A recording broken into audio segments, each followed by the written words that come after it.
কিছু কাজের বুদ্ধি দিই। আজকের পর থেকে সবাইকে সময় দেওয়া বন্ধ করে দেন।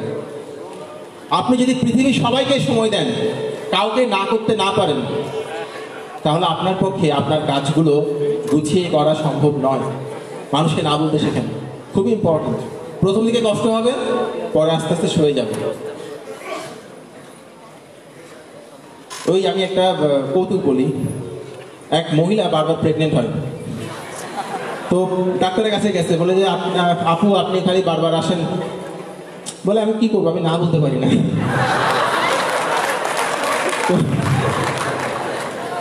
যে মানুষটা আপনার আশেপাশে, যে মানুষগুলো অন্য মানুষকে সম্মান করে না, এমন কারোর সাথে কখনোই মিশবেন না। তাদের সাথে মিশে আপনি কিছুই শিখতে পারবেন না, কিছুই না। যে মানুষ অন্যকে সম্মান করে না, বুঝতে হবে সে মানুষ ভালো কোনো মানুষ না, তার সাথে না মেশাটাই ভালো। যখন কোনো ইনস্ট্রুমেন্টাল শুনবেন, যন্ত্র সঙ্গীত, ভালো কোনো বই পড়বেন, ভালো কোনো মুভি দেখবেন, তখন আপনার যে অনুভূতি সেটা ফেসবুকে লিখে বন্ধুদের সঙ্গে শেয়ার করবেন। এতে আপনার লেখার স্টাইল ডেভেলপ করবে। যখন কয়েকটা লাইক পাবেন, কমেন্ট পাবেন, একটা গুড ফিলিং কাজ করবে। সেই গুড ফিলিং থেকে সামনে আরও ভালো ভালো মুভি দেখার উৎসাহ পাবেন, ভালো ভালো গান শোনার উৎসাহ পাবেন। লাইফে ভালো থাকতে হলে ভালো কিছু গান শুনতে হয়, ভালো কিছু মুভি দেখতে হয়, ভালো কিছু বই পড়তে হয়।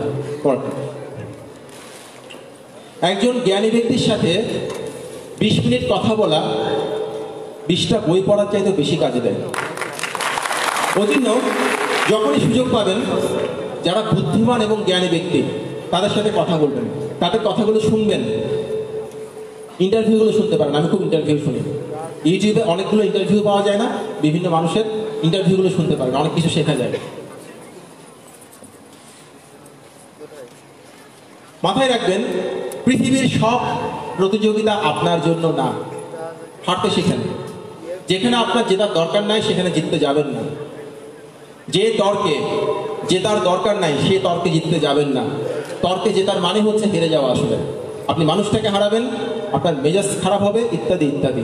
তর্কেই যাবেন। তর্ক শুধু স্টেজে শোভা পায়, ডিবেটিং কম্পিটিশন, বিতর্ক প্রতিযোগিতা। রিয়েল লাইফে তর্কের কোনো স্থান নাই। রিয়েল লাইফে শুধু কাজের স্থান আছে। যারা অনেক তর্ক করে, তর্কে জিতে, এই ধরনের মানুষ সাধারণত বড় মানুষ না। একটু মিলাই দেখেন, যারা বড় তারা চুপচাপ থাকে, চুপচাপ কাজ করে, তর্কে জিতে না। আর মহিলাদের সঙ্গে কখনো তর্কে জিতবেন না, কোনোদিনও না। আমি এসব ফলো করতে পারি না, আমার মেজাজ গরম তো। আমার বইয়ের সঙ্গে আমি অনেক কি বলবো, একদম ধুয়ে ফেলি একদম। কিন্তু পরে ভাবি আসলে আমারই মেজাজটা খারাপ হয়েছে, আলটিমেটলি কোনো লাভ হয় না। আর আমার বউ আসলে অনেক খেপাই দেয়, আমিও খেলি। তা আমি মাঝে মধ্যে বলি না, এরপর থেকে একদম চুপচাপ থাকবো, ও যাই বলুক কোনো অসুবিধা নাই, কিন্তু ভুলে যাই আসলে একটা মেয়ে আমাকে হারাই দিবে, এটা আমি মানতেই পারি না। এটা একটা সমস্যা, মানসিক সমস্যা। Boiling frog experiment. ব্যাং হচ্ছে কোল্ড ব্লাডেড অ্যানিমেল, মানে শীতল রক্ত বিশিষ্ট প্রাণী। যারা শীতল রক্ত বিশিষ্ট প্রাণী তাদের বৈশিষ্ট্য হচ্ছে তারা পারিপার্শ্বিক পরিবেশের সাথে তাদের ব্লাডের টেম্পারেচারটাকে অ্যাডজাস্ট করতে পারে। অর্থাৎ যদি চারপাশের টেম্পারেচার বেড়ে যায়, ওদের ব্লাডের টেম্পারেচারও বেড়ে যায়, অ্যাডজাস্ট করতে পারে। আপনি যখন কোনো একটা ব্যাংকে কোনো একটা কড়াইয়ে রাখবেন, রাখার পর কিছু পানি ঢালেন ওখানে, তো ব্যাংক দেখবে ঠান্ডা পানি, অসুবিধা নাই, ব্যাংকটা তখন লাফায় না। আপনি তখন টেম্পারেচার বাড়ান, ওই কড়াইয়ের নিচে উত্তাপ দিয়ে টেম্পারেচারটা বাড়ান। বাড়াতে বাড়াতে যখন আপনি 50 ডিগ্রি সেলসিয়াস করে ফেলেন, 50, 55, তখন ব্যাংকটা একটু অস্বস্তি বোধ করে।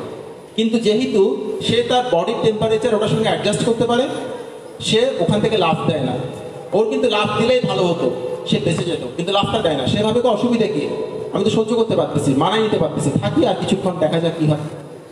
আমি বাড়াতে বাড়াতে টেম্পারেচার যখন আমি 70 করে ফেলি, 75 করে ফেলি, তখন তার অস্বস্তি লাগে, একটু কষ্ট হয়। কিন্তু যেহেতু সে তার বডির টেম্পারেচারকে অ্যাডজাস্ট করতে পারে, সে ওখান থেকে তখনও লাফায় না। তখনও কিন্তু তার লাফিয়ে পালিয়ে যাওয়ার সময় ছিল, সে তাও করে। এরপর বাড়াতে বাড়াতে যখন আমি টেম্পারেচার 95 ক্রস করে ফেলি, তখন ব্যাঙ তার শরীরের তাপমাত্রা, রক্তের তাপমাত্রা অতটুকু আর বৃদ্ধি করতে পারে না, তার সেই ক্ষমতা নাই। তখন সে বাধ্য হয়ে ওখানেই মারা পড়ে। সে আর লাফাতেই পারে না, ওখানেই মারা পড়ে। ও যদি লাফটা আরো আগে দিত, ও কিন্তু বেঁচে যেত। আমরা অনেকেই করি কি, যে সিচুয়েশন থেকে আমরা চাইলে বেরিয়ে আসতে পারি, আমরা ইচ্ছে করে সেই সিচুয়েশন থেকে বের হই না। ভাবি সহ্য করি, কি হবে, একটু সহ্য করি, একটু মানাই নি। যখন অত্যাচারের মাত্রা আরো বাড়তে থাকে, ঝামেলা আরো বাড়তে থাকে, তখনও ভাবি থাক, কষ্ট করে থেকে যায়, কি হবে। এভাবে করতে করতে একটা সময় আসে যখন আপনি সেখান থেকে কিছুতেই আর বেরোতে পারবেন না, তখন আপনার মৃত্যু নিশ্চিত। ওই পয়েন্টে আসার আগে ওখান থেকে বেরিয়ে পড়েন নিজের জন্য।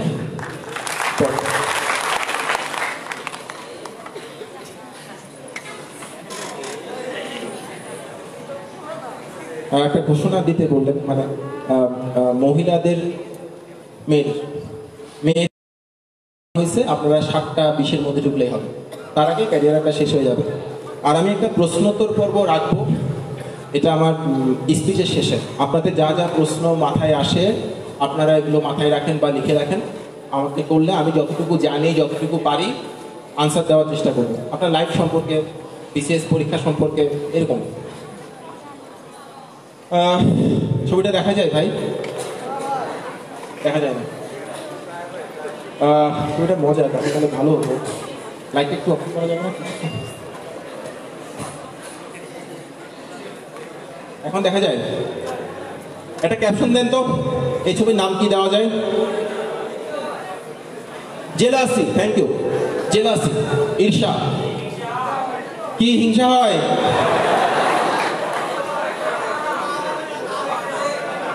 কেউ পাবে, কেউ পাবে না, তা হবে না, তা হবে না। আস্তাগফিরুল্লাহ।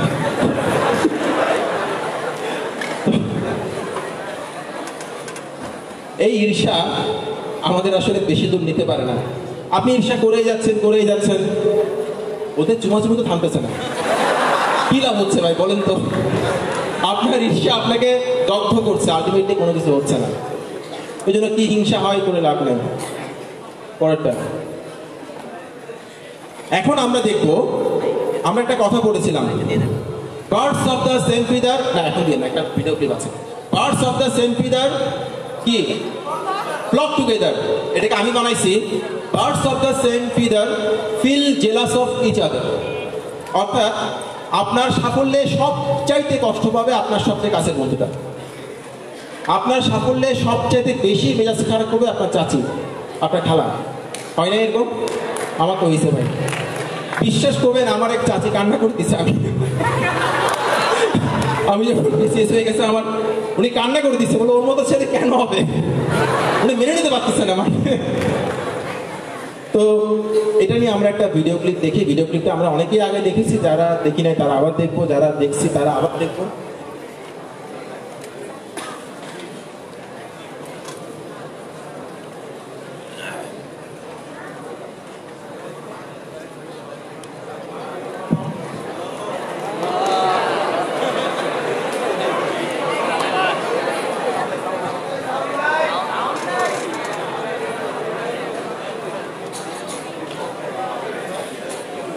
रिजल्ट्स लगने वाले थे, डरे सहमे सब भगवान के साथ डील स्ट्राइक करने में लगे थे। प्रभु बस इलेक्ट्रॉनिक संभालने में नारियल, नाग देवता मेरा फिजिक्स बचा लेना। रोज 1 लीटर दूध भिजवाऊंगा। हे गौ माता, बस बस पासी मार्क्स दिला देना। भगवान, मालती और संगीता को अपनी बहन की नजर से देखूंगा, बस रिजल्ट संभाल लेना। भगवान, भगवान मैं 100 रुपया पर मंथ चढ़ाऊंगा। भगवान पक्का, भगवान प्रॉमिस। 100 रुपए में तो आजकल ट्रैफिक हवालदार भी नहीं मानते। भगवान क्या खाक बिकने वाले थे? चेक कर, नीचे से चेक कर, नीचे से चेक कर। तेरा है लास्ट और तेरे सेकंड लास्ट। फ्रेंचो नहीं है यार, दिल बैठ गया। इसलिए नहीं कि हम लास्ट थे, पर इसलिए कि हमारा दोस्त फेल हो गया था। Not possible. There is a mistake. It's not possible. It's injustice. साला ये साइलेंस इतना चिल्ला क्यों रहा है यार? सेकंड है साला फर्स्ट कौन आया? फ्रेंचो।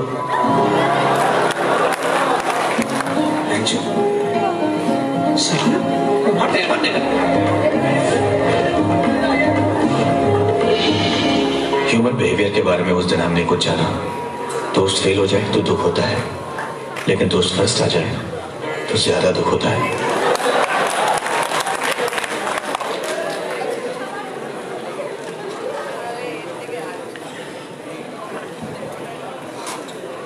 তো এটা মেনে নেওয়া ছাড়া কিছু করার নেই, এরকম হবে, এরকম হয়। যদি ব্যর্থ হতে চান, সফল ব্যক্তির ইচ্ছা মতো গীবত করেন, ইচ্ছা মতো হিংসা করেন। আর যদি সফল হতে চান, সফল ব্যক্তি যেভাবে করে সফল হয়েছেন সেই পথটাকে অনুসরণ করেন। কিছু মানুষ থাকে যারা 3 হাতের মানুষ, ডান হাত, বাম হাত, অজুহাত, 2 হাতের মানুষ হয়। ওই তৃতীয় হাতটা কোনো কাজে লাগে না, পরেরটা পরেরটা।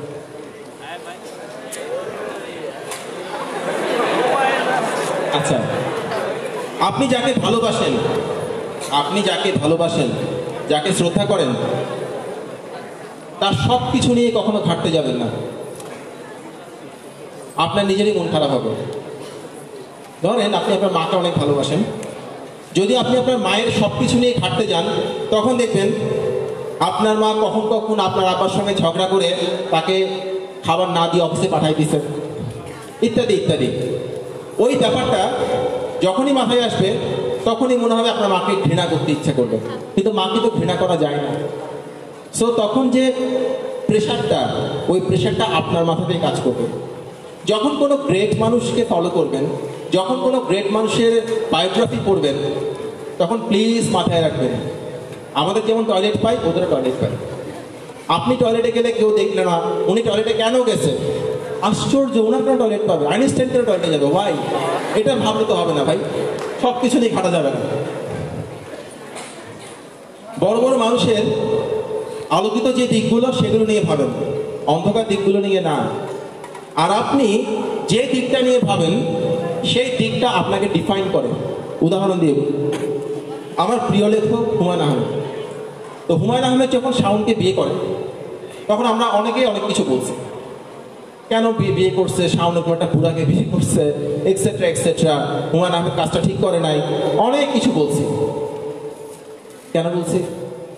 কারণ হচ্ছে শাওনকে আমি বিয়ে করতে পারি নাই কেন, এটাই ছিল আমার দুঃখ।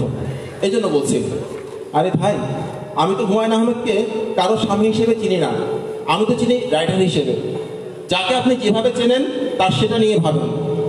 হুমায়ুন আহমেদ এক রাতে যা লিখলেন, আমি তো সারা জীবনও তা লিখতে পারবো না ভাই। ওনার একটা লাইন পৃথিবীর অনেক মানুষকে বেঁচে থাকতে সাহায্য করে। আমার কোন জিনিসটা মানুষকে বেঁচে থাকতে সাহায্য করে? সো যখন কারো কোনো কিছু নিয়ে ঘাটবেন, সব কিছু নিয়ে ঘাটবেন না।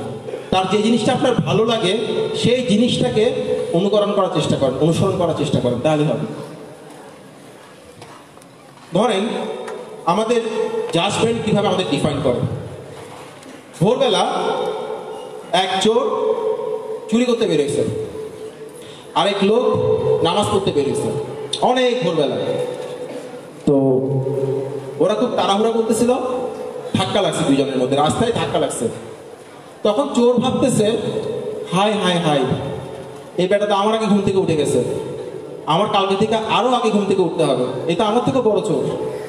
যদি আমি এত সকালে উঠতে না পারি, আমার তো চুরি করতে পারবো না, সে তার সব চুরি করে নিয়ে যাবে। আর যে নামাজি লোকটা, উনি ভাবতেছেন, হাই হাই, আমি কি নামাজি, দুনিয়াতে আমার চেয়ে বড় নামাজি আছে, এটা আমার আগে ঘুম থেকে উঠছে, কালকে থেকে আমি আরো আগে উঠবো। ওই যে বললাম, যার যেমন থিঙ্কিং, ওই জিনিসটা তাকে ডিফাইন করে। যার যেমন জাজমেন্ট, ওই জিনিসটা তাকে ডিফাইন করে। আপনি যদি কারো অন্ধকার দিকগুলো নিয়ে বেশি বেশি ভাবেন, তাহলে বুঝতে হবে আপনি নিজে আসলে অন্ধকার জগতের বাসিন্দা। সমস্যাটা আপনার, ওনার না। আপনি যেরকম হতে চান, সেরকম লোকের সঙ্গে বেশি বেশি মিশেন। আপনি যদি ওজন কমাতে চান, যে লোক খাইতে পছন্দ করে, তার সঙ্গে মিশে ওজন কমানো সম্ভব না। আপনি যেমন হতে চান, তেমন লোকের সঙ্গে মিশেন, আপনার জন্য ভালো হবে। বাংলাদেশের পৃথিবীর জাতীয় খাদ্য কি বলছিলাম? ক্রাশ। এবং কে কিভাবে ক্রাশ খায়, কে কিভাবে ক্রাশ খায়, কে কার উপর ক্রাশ খায়, সেটা দিয়ে কিন্তু তাকে চেনা যায়। কেমন? ধরেন কেউ ক্রাশ খাইছে ময়ূরের উপর, না মানে কথা এখন যে লোকটা ক্রাশ খায় ময়ূরের উপর, বুঝতে হবে, ইউ হ্যাভ টু বুঝতে হবে সে লোকটা কেমন, তার ব্যক্তিত্ব, তার রুচি ওটাতে ডিফাইন হয়ে যায়। আপনারা যদি কেউ ময়ূরীর আত্মীয় থাকেন আমাকে ক্ষমা করবেন, আমি অনেক ভালোবাসি ময়ূরীকে, জাস্ট বলার জন্য বলছি। যার উপর ক্রাশ খাইছেন মাঝে মধ্যে তাকে প্রেমপত্র লিখেন, প্রেমপত্র লিখে ফেসবুকে পাবলিশ করেন। এটা আপনার চিন্তা ভাবনাকে সুন্দর করতে সাহায্য করবে। কাউকে ভালোভাবে দেখা, ভালো চোখে দেখা, নিজের অনুভূতিটাকে প্রকাশ করা, এটা কিন্তু হেল্প করে মানুষকে, অনেক হেল্প করে, বেঁচে থাকার জন্য হেল্প করে। যে মানুষটা অনুভূতি প্রকাশ করতে পারে না তার চেয়ে দুঃখী মানুষ আর হয় না। যে লুকায় রাখে, সব দুঃখগুলোকে গিলে ফেলে, সব সুখগুলোকে চিবিয়ে খেয়ে ফেলে, এমন মানুষ ভালো থাকে না। যখন আপনি রাস্তায় পড়ে যাবেন তখন বেশিরভাগ মানুষ আপনাকে বলবে ভাই সাইড দেন, আমি হাঁটতে পারতেছি না, সাইড দেন, সাইড দেন, হাঁটতে পারতেছি না। মাত্র দু একজন মানুষ পাবেন যারা আপনাকে বলবে ভাই পড়ে গেছো, ওঠো, হাতটা বাড়াবে। ওই হাত বাড়ানোর যে মানুষটা, তাকে সারা জীবনে কখনো ভুলবেন না, কখনোই না। নিজেকে খুশি রাখেন ভাই। যদি মন খারাপ থাকে, কিংবা মন খারাপ থাক না থাক, হয় না আমাদের একটা গান গাইতে ইচ্ছে করে, হয়তো আমার গলা খারাপ আমি জানি, তারপর আমার ইচ্ছে করতেছে গান গাইতে। আমি আপনাকে বলবো প্রয়োজনে আপনার রুমের দরজা জানালা সব বন্ধ করে দেন, এরপর পছন্দের গানটা ছেড়ে নাচতে থাকেন, অসুবিধা কি? আমি তো কাউকে ডিস্টার্ব করতেছি না, আমি আমাকে খুশি করতেছি। এবং এই ব্যাপারটা মানুষকে নিজেকে রেসপেক্ট করা, নিজেকে সম্মান করা, নিজেকে খুশি করা, নিজের মর্জি মতো চলা কখনো কখনো, এটা মানুষকে অনেক হেল্প করে বেঁচে থাকার জন্য। আমাদের এক বন্ধু ছিল, ও এখন অস্ট্রেলিয়ায় থাকে, তার নামটা সঙ্গত কারণে বলা সম্ভব না, বলতেছি না। আমাদের সঙ্গে জুয়েতে পড়তো, তো বেচারার একটু সমস্যা ছিল কি, মানে সুন্দর করে কথা বলতে পারতো না, কিন্তু সে চেষ্টা করতো, খুব চেষ্টা করতো, এবং তার ধারণা ছিল তার কথা বলার ধরনটা পৃথিবীর সবচেয়ে সুন্দর কথা বলার ধরন। কিন্তু ও যখন গান গাইতো আমাদের সাথে, আমাদের সামনে, ও যদি বলে না দিত এটা কোন গানটা, বোঝা খুব টাফ ছিল। এবং এমনও হয়েছে, একটা পরিচিত গান, ধরেন কিশোর কুমারের একটা গান সে করছে, ও করার পর থেকে গানটা আর ভালো লাগে না। যেমন একবার সে গান করতেছে একটা গান আছে, আজ হৃদয়ে ভালো বেশে, একটা গান আছে না কিশোর কুমারের। আমার সেই বন্ধু যখন গানটা করতো, এরপর থেকে গানটাই শুনতে ইচ্ছা করতো না, এত বিকৃত করে করতো। কিন্তু ওর কোনো দোষ নাই ভাই, সে পারে না এর চেয়ে বেশি। তো একদিন সে আমাকে বলে, দোস্ত কালকে রাত্রে অনেক কষ্ট করে একটা কবিতা নির্মাণ করছি, এটা একটু আবৃত্তি করে শোনাই। না ভাই, বলে না শুন না, অনেক ভালো হয়েছে, আমি শুনছি অনেক ভালো হয়েছে। আমি বললাম না ভাই, বলে তোরে খাওয়াবো। আমি বললাম হ্যাঁ ভাই শোনাই। আমি একটু ওর মতো করে করার চেষ্টা করতেছি, খুব কঠিন ওর মতো করা। আজকে প্রভাতে রবির কর, কেমনে ফসিল প্রাণের পর, কেমনে ফসিল গুহার আগে ফোকা ফাঁকির গান। আমি বললাম ভাই থাম, তোর হার্ট অ্যাটাক হয়ে যাবে, থাম। বলে কেন, কিসে? বলে না সুন্দর হচ্ছে, কিন্তু আমি আর সহ্য করতে পারতেছি না।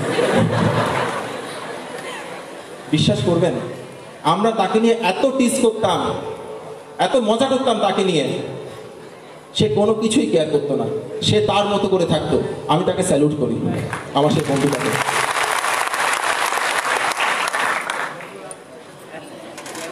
এখন আমরা সবাই মিলে একজনের উপর ক্রাশ খাবো, খাই।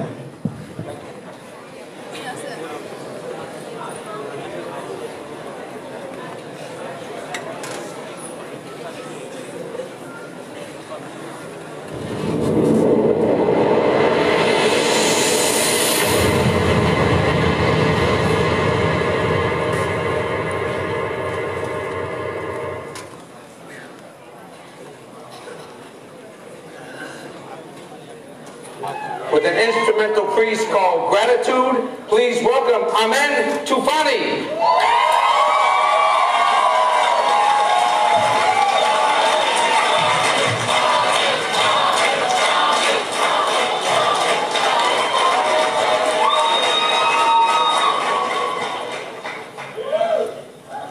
Ladies and gentlemen, I have composed a song for you.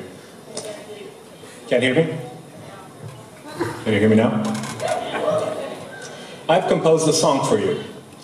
It chronicles my journey at Harvard so far. It captures the highs and the lows, the yeses and the nos, and the friendships that I know will outlast our fame. I decided to call the song Gratitude, for the gratitude that I felt for being here.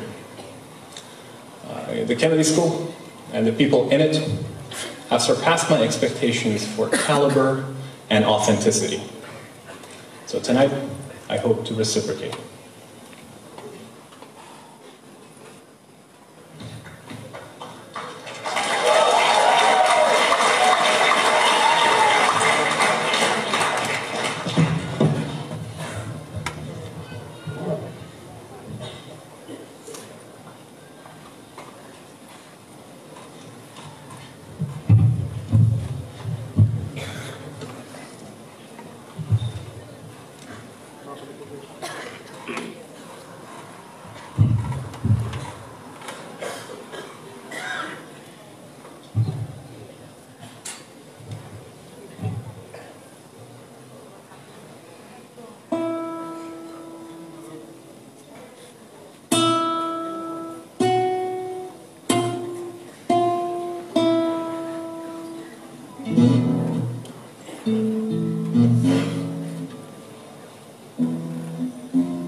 আমরা যার guitar শুনলাম ওনার নাম হচ্ছে আমির তুফানি।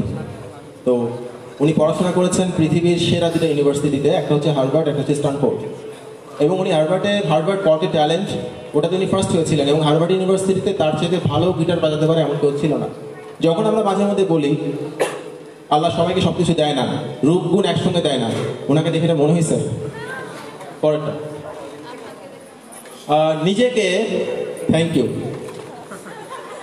একজন বলছে আপনাকে দেখো এরকম, ভাই অনেক খুশি হয়েছে, আপনাকে আমি চা খাওয়াবো, বার্গার খাওয়াবো, পিৎজা খাওয়াবো, খাওয়া খাওয়াই মোটা করে দিব যাতে আপনাকে আর কেউ পছন্দ না করে। আচ্ছা,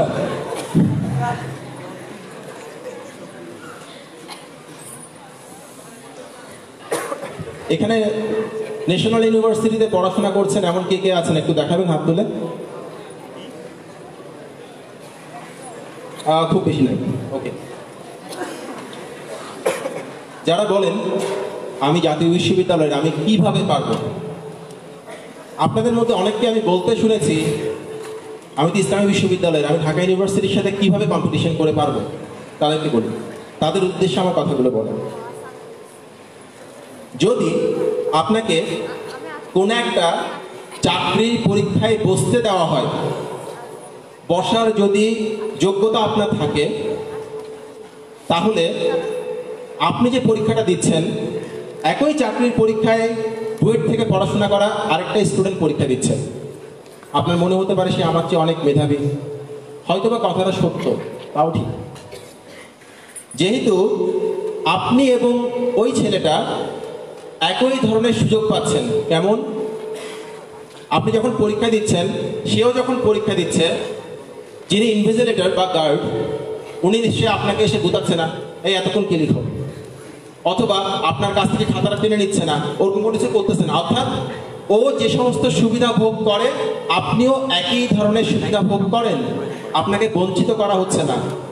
যদি আপনি কোনো চাকরির পরীক্ষা দেন, আপনি সুযোগ পান দেওয়ার, এবং আপনার সঙ্গে যদি কোনো ধরনের বৈষম্য করা না হয়, সেক্ষেত্রে যদি আপনি চাকরিটা না পান তার পুরো ব্যর্থতা আপনার। অর্থাৎ আমি মনে করি আমাকে যে পরীক্ষায় অংশ নেওয়ার সুযোগ দেওয়া হচ্ছে সেই চাকরিটা পাওয়ার সকল যোগ্যতা আমার আছে, সেই যোগ্যতাটা কাজে লাগাতে হবে। কারণ পরীক্ষার খাতা কাটার সময়ে যে বুয়েটে পড়ছে ও বেশি নাম্বার পাচ্ছে, যে বুয়েটে পড়ে নাই সে কম নাম্বার পাচ্ছে, ওরকম কোনো বিষয় তো ঘটে না ভাই।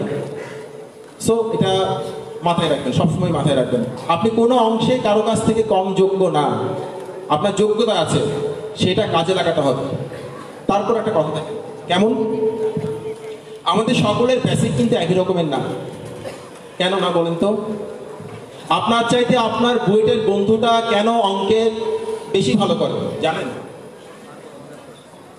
এর কারণ হচ্ছে আমরা মূলত পড়াশোনা করি ক্লাস 1 থেকে ক্লাস 12 পর্যন্ত।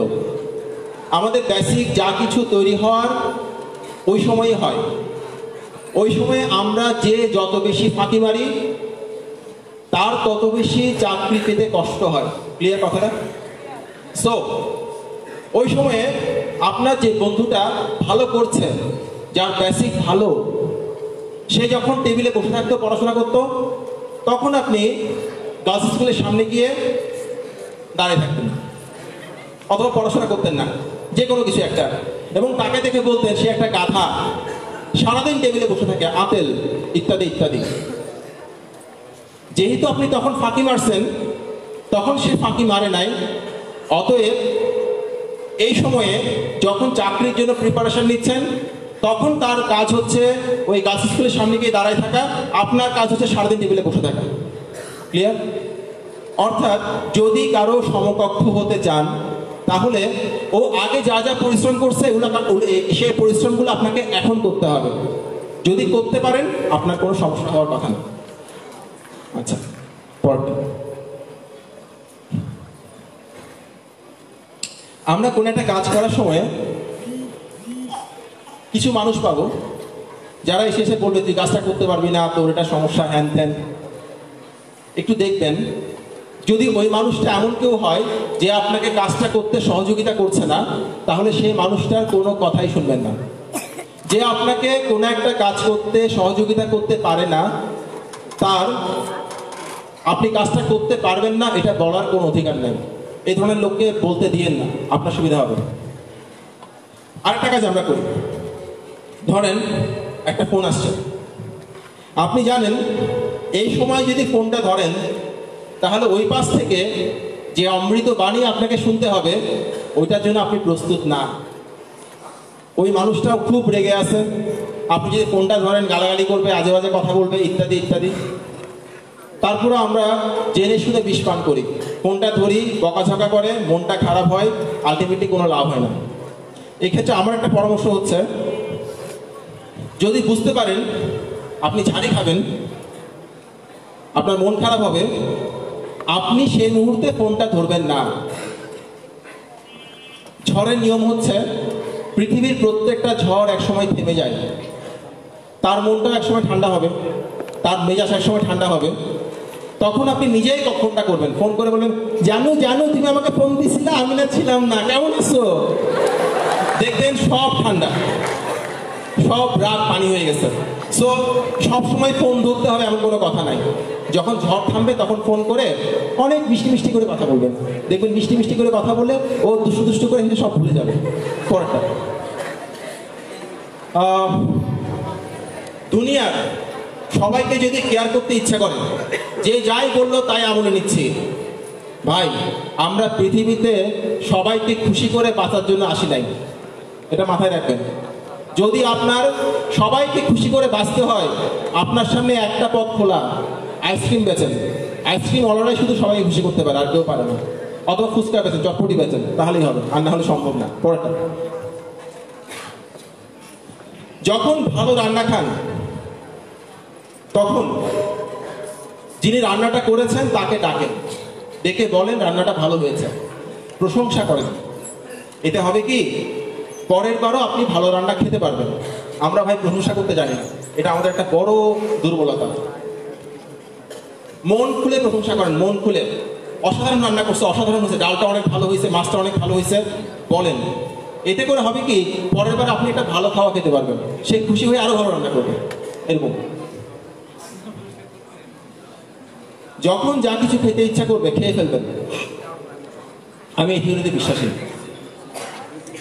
হয় এরকম অনেক সময় ধরেন আমি গাড়ি করে যাচ্ছি, দেখি কি রাস্তায় পেঁয়াজু ভাসতেছে, আমি কিন্তু গাড়ি থামায় খেয়ে ফেলি পেঁয়াজুটা, যদি আমার খেতে ইচ্ছে করে।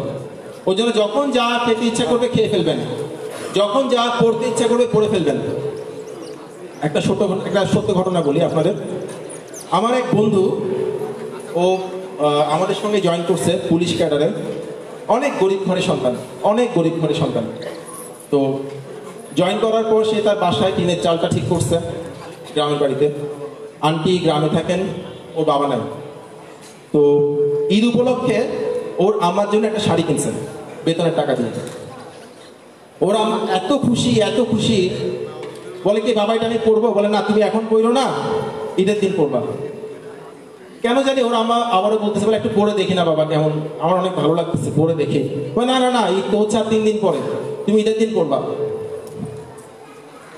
আন্টি ঈদের ঠিক আগের দিন মারা যান।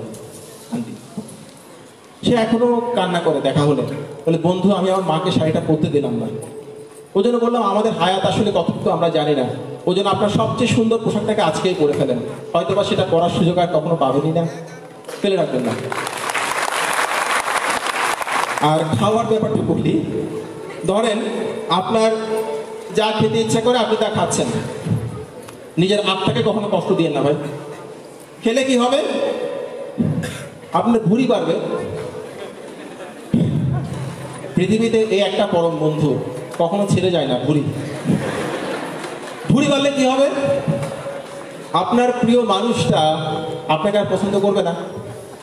আরে তুমি তো মোটা হয়ে গেছো, ওই দেখা যায় তাল গাছ, মানে ভুঁড়ি। তো এই কারণে আপনি খাওয়া দাওয়া কন্ট্রোল করতেছেন, নিজের আত্মাকে কষ্ট দিচ্ছেন। আচ্ছা, যখন আপনার তার সঙ্গে বিয়ে হবে তখন তো আপনি তাকে পেয়ে গেলেন, তাই না? তখন তো আর সে চাইলে ছাড়তে পারবে না। তখন তো আমি ইচ্ছা মতো খাবো আর ভুড়ি বানাবো, তার কিছু করার আছে? এখন তো কিছু করার নাই। ওই জন্য আমার কাছে মনে হয় আর কি, যে মানুষটা আপনার ভুড়ি সহ্য করতে পারে না, সে মানুষটা আপনাকে ভালোবাসার কোনো অধিকার নেই।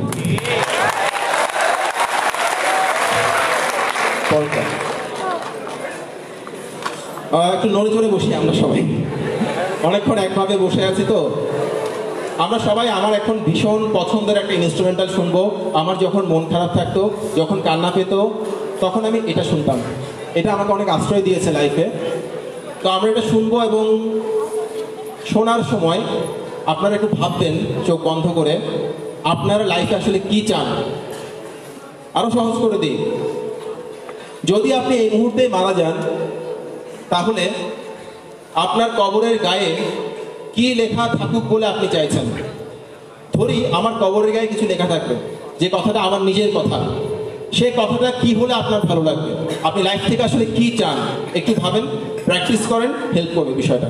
একদম সিনসিয়ারলি ভাববেন, যা মনে আসে তাই বলবেন। আমরা আপনাদের কাছ থেকে শুনবো, মাইক্রোফোন পৌঁছে দিব আপনাদের কাছে, আপনারা বলবেন বা চেঁচিয়েও বলতে পারেন। দেখি কার মাথায় কি আসে, শুনি।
হলো।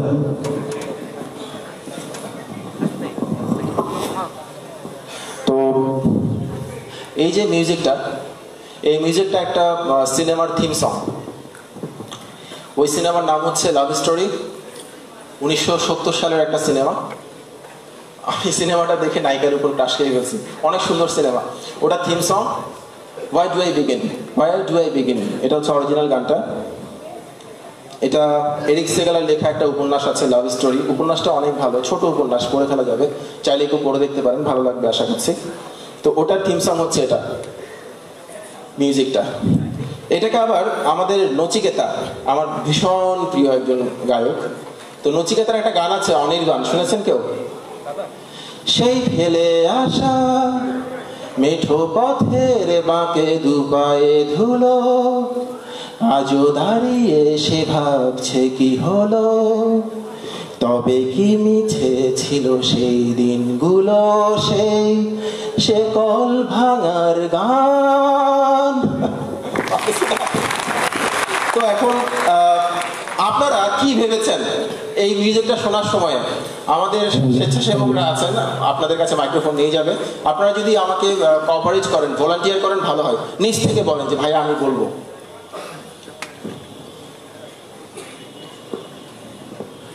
কেউ বলতে চান নাকি আমি বলবো? আপনি বলেন, হাতটা তোলেন দেখি একটু।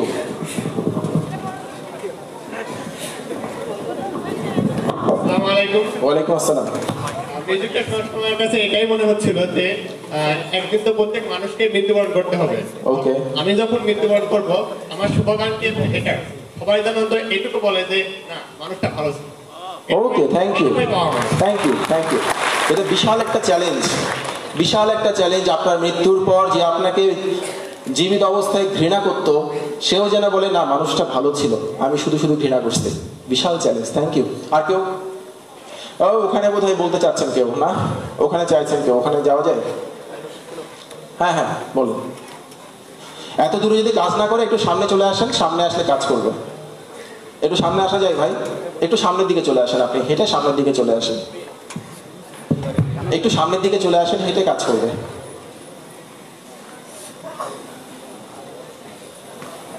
না মাইক্রোফোনে বোধহয় প্রবলেম আছে, নাকি অন করা হয়নি? ওকে ওকে, হ্যাঁ প্লিজ। হ্যালো, হ্যাঁ বলুন। Thank you. ফান করলাম ভাই, সরি, বলুন। It's okay. হ্যাঁ, Only just to do for yourself in every single moment. only just Do for yourself. to Do for your. oh do for yourself every single moment. No, do for others every single moment. Thank you. Thank you. আমি হলো ওরকম ভাবতাম। তারপর আর কেউ পেছনে? আপনি কি microphone ছাড়া বলতে পারবেন? আপনাকে দেখে মনে হচ্ছে কথা পৌঁছাবে, বলেন, আল্লাহ ভরসা, বলে ফেলেন। হ্যাঁ, you have miles to go, এটা Robert Frost. Okay, he has miles to go. ও একটা মেয়ে কথা বলতে চাইছেন। হ্যাঁ দেন দেন দেন, মাইক্রোফোন দেন। আপু বলেন বলেন। হ্যালো, বলো। আমি জান্নাতুল ফারজানা। হ্যাঁ,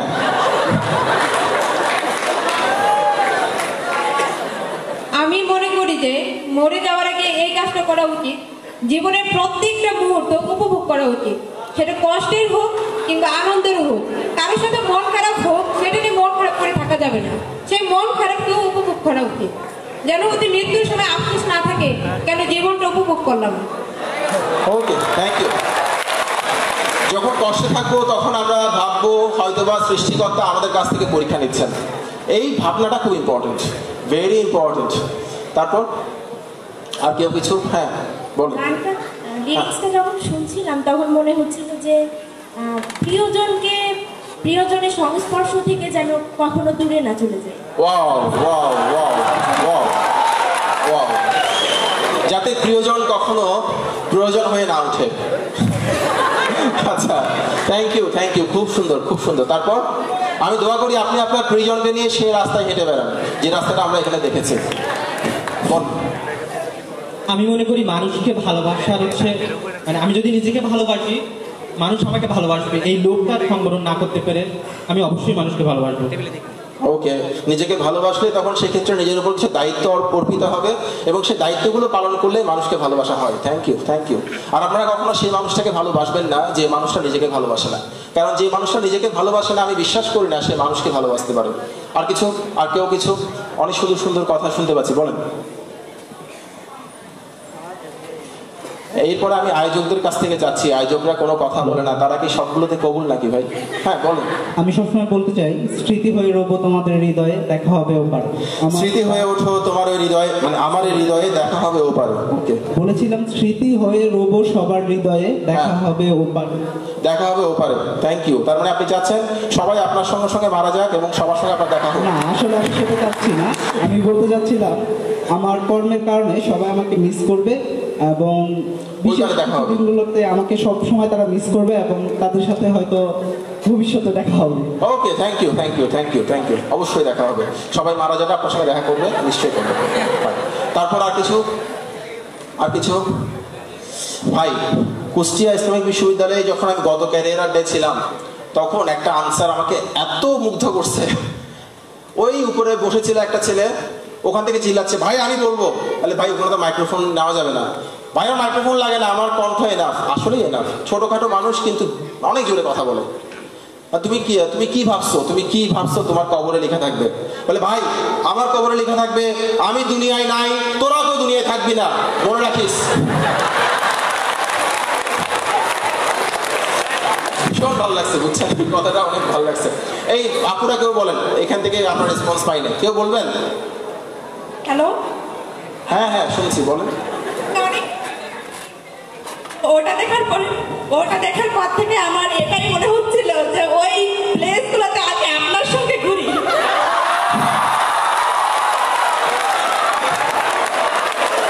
ভালো ভালো ভালো, ওগো চলো না যাই।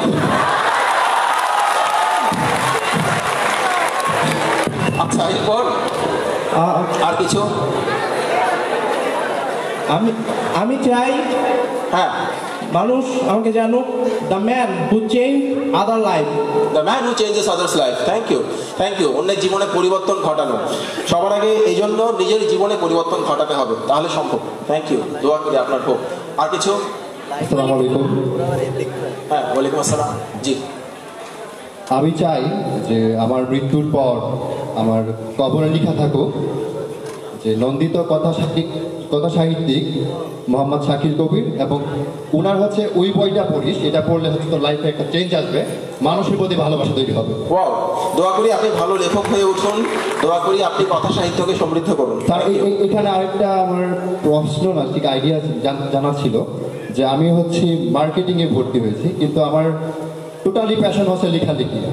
তো এটা মানে কতটুকু বা মানে আমার যৌক্তিক এটা প্যাশন রাখা আর কি? লেখার সময় যদি মার্কেটিং আপনাকে কামড় দেয় তাহলে বুঝতে পারবেন সম্ভব না, আর যদি কামড় না দেয় তাহলে ইটস ওকে। না, অবশ্যই লেখালেখিটা আমার প্রথম। ওকে ফাইন, এই প্যাশনটাকে গুরুত্ব দেন। ধন্যবাদ। আর কিছু? লেখা ভীষণ কঠিন কাজ, যারা লেখে তারা জানে ভীষণ রকমের কঠিন কাজ, ভীষণ অনেক পরিশ্রম করতে হয়। আর কিছু? আসসালামু আলাইকুম। ওয়ালাইকুম আসসালাম।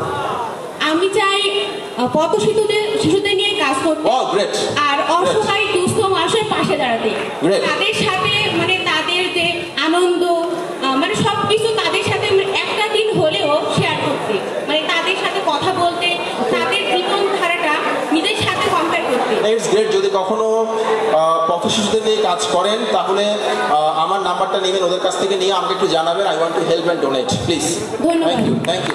আর কিছু? আর কিছু? আর কিছু? হ্যাঁ বলুন। হ্যাঁ ভাই, আমি কিছুদিন আগে আমার গার্লফ্রেন্ডের সাথে একটা বাগানে ঘুরতে গেছিলাম, তো ওইখান থেকে আমার মনে হলো যে আমি আমার গার্লফ্রেন্ডের সাথে ঘুরতেছি, এটা মনে হয়েছিল।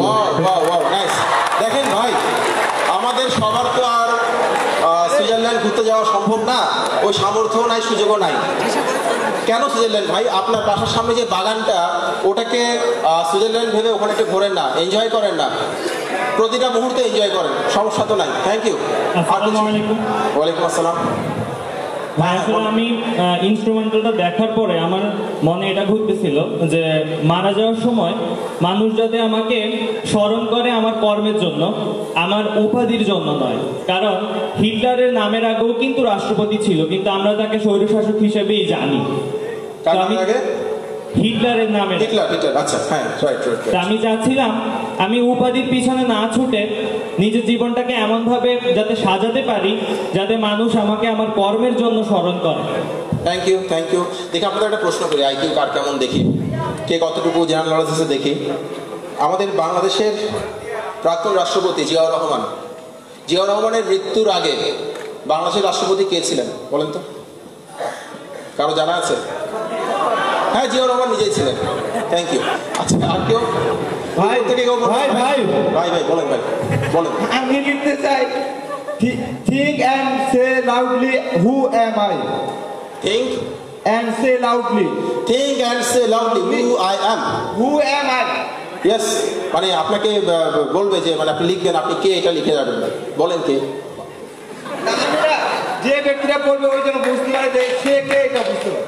সে কে এটা বুঝতে পারে, মানে ভালো কিছু বুঝবে। এখন ও যদি মনে করে বলে এই বদমাইশটা মরছে শান্তি পেয়েছে, এরকম তো না, এরকম তো না। হ্যাঁ, ঠিক আছে ঠিক আছে। আচ্ছা, এখন আয়োজকদের মধ্যে থেকে বলো, মাসুদ কই? মাসুদ বলো ভাই, মাসুদ কই? ওকে একটু পেন দি, পেন না দিলে শান্তি লাগতেছে না। মাসুদ কই? কি কোথাও আমার হারিয়ে যাওয়ার নেমানা হয়ে গেছে নাকি? ভাই আমার সঙ্গে আমার উপর ক্রাশ কি একটা বলছেন না? কে কে? আপনি বলেন, আপনি বলেন। আপনাকে আমার অনেক ভালো লাগছে, বলেন, আপনি বলেন বলেন আপনার কি মনে বলেন, এটা নিয়ে বলেন। আরে সাহস করেন মানুষের সাথে কথা বলার জন্য, সাহস করেন। ভাইয়া আমি একটু বলি। হ্যাঁ, শিওর শিওর শিওর। ভাইয়া কই?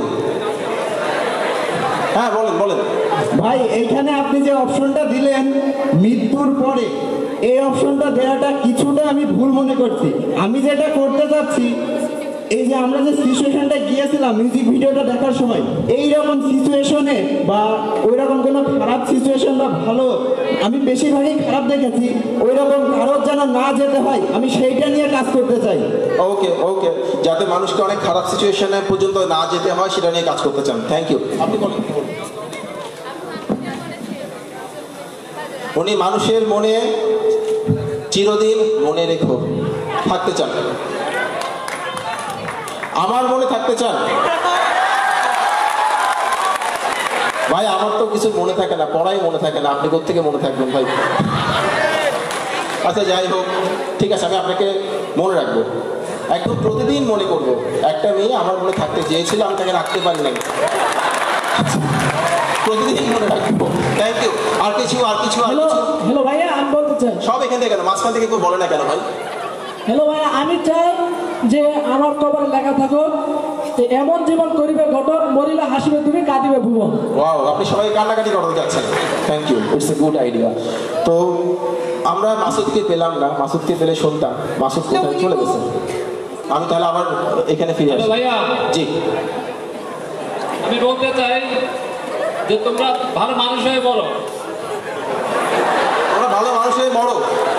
আরে ভাই বলেন, তোমরা ভালো মানুষ হয়ে বাঁচো। মরার সময় কেউ যদি দুই একটা কলেমা পড়ে সে তো ভালো মানুষ হয়ে গেল। আপনি বলেন ভালো মানুষ হয়ে বাঁচো, এটা বলেন। Thank you. আমরা মাইক্রোফোনটা। হ্যালো, আসসালামু আলাইকুম। ওয়ালাইকুম আসসালাম। হ্যাঁ বলেন। হ্যাঁ, আপনি যে গানটা ছাড়ছিলেন মানে সংটা অনেক রোমান্টিক ছিল, কিন্তু আপনি যে থিঙ্কিংটা দিয়েছিলেন যে মৃত্যুর পরে, মৃত্যুর কথা ভাবতে গিয়ে মনটা খারাপ হয়ে গেল, ঢালাস হয়ে গেল। পৃথিবীতে জন্ম হচ্ছে অনিশ্চিত, মিথ্যা। একমাত্র মৃত্যুই হচ্ছে সত্য, আর সত্য সবসময় রোমান্টিক, এটা মনে রাখবেন। পৃথিবীতে মৃত্যুর মতো রোমান্টিক কিছু নাই। আচ্ছা, আমরা এখানে চলে আসি, আমরা অনেক কথা শুনলাম। Thank you for your feedback. পরেরটা স্লাইড। জীবনের আরো কিছু গল্প। 2011 সালের নভেম্বরের 1 তারিখ রাত 11:43। আমি তখন আমার ফেসবুক আইডিটা ডিঅ্যাক্টিভেট করে বের হয়ে পড়লাম। কেন আমরা তখন 30তম BCS এর রেজাল্টের জন্য ওয়েট করছিলাম সবাই। আজকে দিবে, কালকে দিবে, পরশু দিবে করে রেজাল্ট দিচ্ছে না। সবাই টেনশনে আছি, ভীষণ টেনশনে। যখন একটা মানুষ টেনশনের মধ্যে থাকে, কষ্টের মধ্যে থাকে, তখন তার কাছে ভালো কথাও ভালো লাগে না। তাকে যদি সবাই প্রশংসা করে সেটাও ভালো লাগে না। আমার যেটা হইতো, আমি নিজেকে প্রচন্ড কষ্ট দিতাম, প্রচন্ড মানে প্রচন্ড। খ্রিস্টান ধর্মে একটা কনসেপ্ট আছে, লাইফ অফ পেনেন্স, অর্থাৎ কষ্টের মধ্য দিয়ে বাঁচা। যখন আপনি কোনো একটা কাজ করছেন, যখন আপনি কোনো একটা কাজ করছেন তখন আপনি এক ধরনের ইবাদতের মধ্যে আছেন, এটা মাথায় রাখবেন। একটা জার্নি, একটা মিশন, আমি এখানে পৌঁছাতে চাই, আমি এই চাকরি পেতে চাই, আমি এই ব্যবসা করতে চাই, আমি এই কাজটা করতে চাই, ওই প্রিপারেশনের যে সময়টা, ইটস এ কাইন্ড অফ ইবাদত। আর আমরা জানি পৃথিবীতে এমন কোনো ইবাদত নাই যে ইবাদত কষ্ট ভোগ করা ছাড়া সফল হয়েছে, একটাও না। সো আপনি যখন ইবাদতের মধ্যে আছেন তখন যদি আপনি দেখেন আপনার কষ্ট হচ্ছে না, তখন আপনি নিশ্চিত থাকতে পারেন আপনার ইবাদত সঠিক হচ্ছে না। তো আমরা তখন খুব কষ্ট ছিলাম এবং আমি নিজেকে অনেক টর্চার করতাম, নিজেকে অনেক হিউমিলিয়েট করতাম, ইনসাল্ট করতাম, নিজেকে নিজে ইনসাল্ট করতাম। তো আমি আমার ফেসবুকের অ্যাকাউন্টটা ডিঅ্যাক্টিভেট করে বের হয়ে পড়লাম, বিকজ পরের দিন নভেম্বরের 2 তারিখ ছিল আমার জন্মদিন। পরের দিন লোকজন আমাকে ভালো ভালো কথা বলবে, হ্যাপি বার্থডে বলবে, আমার সম্পর্কে ভালো ভালো কথা লিখবে, আর আমি আছি টেনশনে, আমি আছি কষ্টের মধ্যে, সেগুলো আমার শুনতে ভালো লাগবে না। তার চেয়ে লোকজন আমাকে গালি দিন, তাও অনেক ভালো, আই ডিজার্ভ ইট। আমি এমন একটা মানুষ যে মানুষটার জন্য তার বাবা মা কান্না করছে, আমার ভালো কথা শোনার কোনো অধিকারই নেই, এরকম মনে হয়। অনেক ইমোশনাল ছিলাম তো বের হয়ে পড়লাম। পরের দিন বিকাল 4টার দিকে একটা ফোন আসলো, ওই 4টা না, 4:45 দিকে, 4:45। ও এখন ওই 4:45 দিকে ফোন এসে বলতেছে যে কোনো একজন ফোন করছে, ফোন করে বলতেছে আজকে কিন্তু রেজাল্ট হবে, আজকে রেজাল্ট হবে। 4:45 না, আমার ভুল হচ্ছে, 2টার দিকে, দুপুর 2টার দিকে আজকে রেজাল্ট হবে। এখন যে কথাটা বলছে সে অত্যন্ত দায়িত্বপূর্ণ একটা মানুষ, দায়িত্ববান একটা মানুষ। অন্য কেউ বললে আমি আমল নিতাম না, কারণ বিসিএস এর রেজাল্ট কখন হবে এটা নিয়ে একটা গুজব আছে, অমুক দিন হবে, অমুক দিন হবে, প্রতিদিনই রেজাল্ট হবে, কিন্তু আসলে রেজাল্ট হয় না। তা আমার কাছে মনে হলো কথাটা ঠিক হইতে পারে। এতদিন ধরে রেজাল্টের জন্য ওয়েট করতেছি, রেজাল্ট হয় না, রেজাল্ট হয় না। আর যখন জানলাম আজকে রেজাল্ট হবে তখন আমার মনে হলো কি দরকার ছিল। তো টেনশনে আমি মুভি দেখা শুরু করছি। দ্য 400 ব্লোজ একটা মুভি আছে, ওটা দেখতেছি, ওটা ভালো লাগে না। পরে দেখতেছি ভাই গডফাদার, টেনশনের সময় কেউ গডফাদার দেখে, গডফাদার 2 দেখতেছি। 4:45 দিকে আরেকটা ফোন আসছে, বলে ভাই আপনাদের রেজাল্ট হয়েছে দেখছেন? আমি বললাম না, আমি তো জানি আমার মানে কি হবে কি হবে না এটা তো আসলে জানি না। বলে ভাই আপনি ফার্স্ট হয়েছেন, রেজাল্টটা দেখেন। তাহলে ফার্স্ট হয়েছেন কথাটার মানে কি? এটা ছিল আমার প্রথম কথা, ফার্স্ট হয়েছেন কথাটার মানে কি? বলে ভাই আপনি ফার্স্ট হয়েছেন কাস্টমসে? বললাম না না। বলে আমি ব্যস্ত আছি, আপনি রেজাল্টটা নিজে দেখে নেন। ঢুকলাম পাবলিক সার্ভিস কমিশনের ওয়েবসাইটে, নামালাম রেজাল্টটা।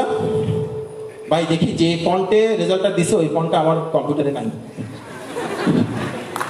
ফন্ট নামালাম, নামানোর পর আবার দেখলাম বিসিএস শুল্ক আবগারি প্রথম যে রোল নাম্বারটা ওটা হচ্ছে 30-26-53 আমার রোল নাম্বার। আমি বুঝতেছি না যে প্রথমে থাকার মানে কি আসলে, এটা কি ওয়েটিং লিস্ট, এটা কি? কয়েকবার দেখলাম, ঝিম ধরে বসে থাকলাম। আমার কাছে বারবারই মনে হচ্ছিল কিছুক্ষণ পর পিএসসির ওয়েবসাইটে একটা কারেকশন আসবে, ওই কারেকশন আমার রোল নাম্বারটা থাকবেই না। আমি প্রায় 12-14 মিনিটের মতো বসে থাকলাম, রিফ্রেশ দিচ্ছি, বারবার রিফ্রেশ দিচ্ছি যে চেঞ্জ হয় কিনা দেখি। আবার নামালাম, দেখলাম চেঞ্জ হয় না। তখন আমি বুঝলাম আমার চাকরি হয়ে গেছে। এবং এই যে অনুভূতিটা মাত্র 1 সেকেন্ডের অনুভূতি, মাত্র 1 সেকেন্ডের, কিন্তু বিশ্বাস করেন ভাই ওই একটা সেকেন্ড পুরো মানুষটাকে চেঞ্জ করে দিয়েছে, পুরো মানুষটাকে। তখন আমি ভাবলাম তাহলে আমার জন্য আমার বাবা মাকে আর কারো কথা শুনতে হবে না, তাহলে আমি একটা মানুষকে ফোন করলে সে আমার ফোনটা রিসিভ করবে, আমি কিছুটা হলেও পাত্তা পাবো। আমি আজকে থেকে আর নোবডি না, আমি আজকে থেকে একদম রাস্তার লোক না, এটা মনে হচ্ছিল। আমার মাকে যখন বললাম, মা ঘুমাচ্ছিল পাশে রুমে, মাকে যখন বললাম যে মা আমার রেজাল্ট হয়েছে, মা বলে কি পাইছিস চাকরি? তাহলে আমি ফার্স্ট হয়েছি। মা আমাকে জড়ায় ধরে কান্না করে দিছে, মানে জাস্ট লিটারালি কান্না করে দিছে। তো আমি আমার রেজাল্টের কথা যদি স্মরণ করি, আমার শুধু ওই মায়ের চোখের পানিটার কথা মনে পড়ে, আর কিচ্ছু আমার স্মৃতিতে আসে না। এটা খুব মনে পড়ে যে আমার মানে বিশ্বাস করেন ওর পর যদি আমি মারা যেতাম, হ্যাঁ আমার কোনো দুঃখ থাকতো না। আমি লাইফে একটা জিনিস চাইছিলাম আমার মা বাবাকে সম্মানিত করা, যেন আমার জন্য আমার মা বাবা সম্মানিত হয়। ওটা পেয়ে গেছি, আমি এখন না বাঁচলে অসুবিধা নেই। সব বোনাস।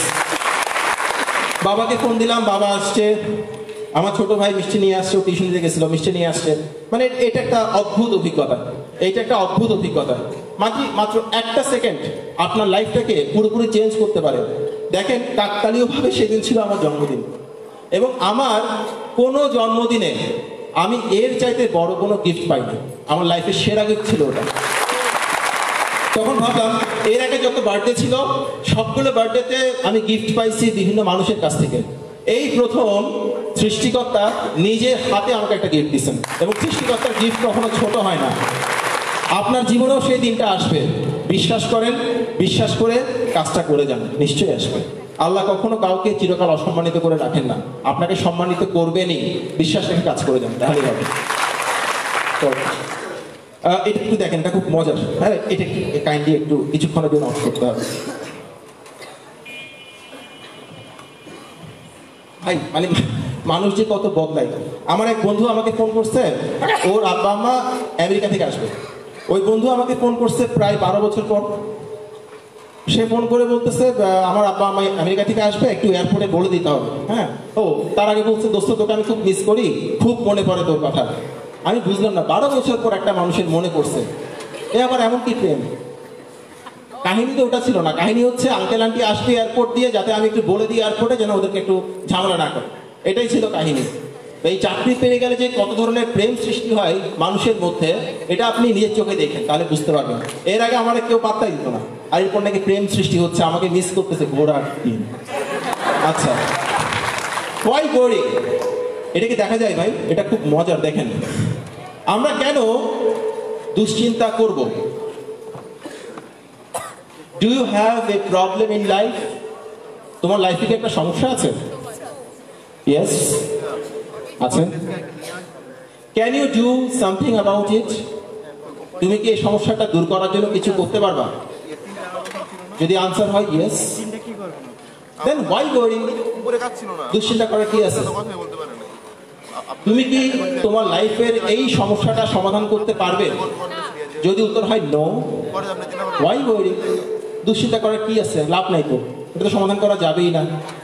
আর যদি হয়, do you have a problem in your life? তোমার লাইফে কি সমস্যা আছে? যদি হয় no, why worry? So worry আসলে দরকার নাই। দুশ্চিন্তা আমাদের কর্মক্ষমতাকে কমিয়ে দেয় আস্তে আস্তে। পরে গোলকিপার কি করে দেখছেন? মানে পেনাল্টি দেখছেন না, পেনাল্টি শটগুলো বলেন তো। পেনাল্টি শটে দেখবেন, আমি যতটুকু দেখছি ভাই, বেশিরভাগ গোল হয় হচ্ছে মাঝখানে। আর গোলকিপার করে কি, এদিকে লাফাই, ওদিকে লাফায়, এই সাইডে গোল হয়ে যাচ্ছে। গোলকিপার কেন লাফায়? যদি গোলকিপার না লাফায়, গোল খায়, তখন সবাই বলবে তুই গোল খাবি না, কে গোল খাবি? তুই চেষ্টাই করিস নাই, লাফালাফি করিস নাই। আমরা করি কি, বিসিএস পরীক্ষার প্রিপারেশন নেওয়ার সময় এইখানে দৌড়াই, ওইখানে দৌড়াই, লাইব্রেরিতে যাই, কোচিংয়ে যাই, আমতলা, জামতলা, বটতলা, সব জায়গায় গিয়ে বিদ্যাসাগর সাজিয়ে পড়াশোনা করি।